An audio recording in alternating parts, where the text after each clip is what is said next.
ভালদৰে পঢ়া শুনা কৰি মই এগৰাকী ভাল মানুহ হ'ব বিচাৰোঁ, কিন্তু আমাৰ আৰ্থিক দুৰৱস্থাৰ বাবে মই আনৰ ঘৰত থাকি পঢ়া শুনা কৰি মাৰ সপোনবোৰ পূৰ কৰিম বুলি প্ৰতিজ্ঞা লৈছোঁ।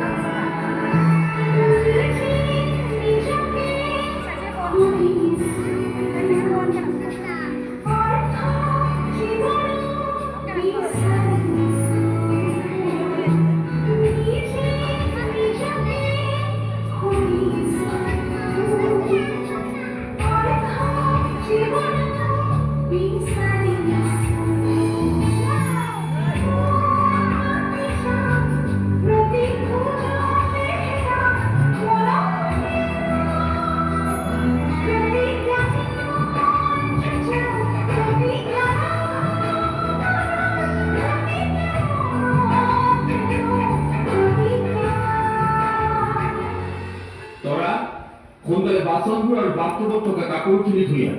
ছাৰ, মই এতিয়া পঢ়ি আছোঁ, পঢ়া সামৰিয়ে ধুই আনিম। ঐ, তই যে মুখে মুখে উত্তৰ দিছ, ৰ তোক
মোৰ অত্যাচাৰৰ কথা সকলোকে কম।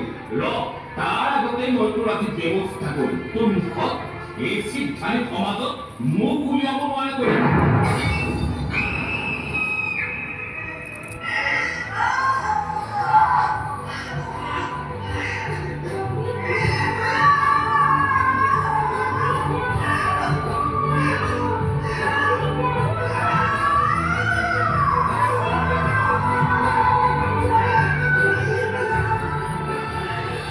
এনেদৰেই শেষ হৈ যায় বহু সপোন আৰু আশা।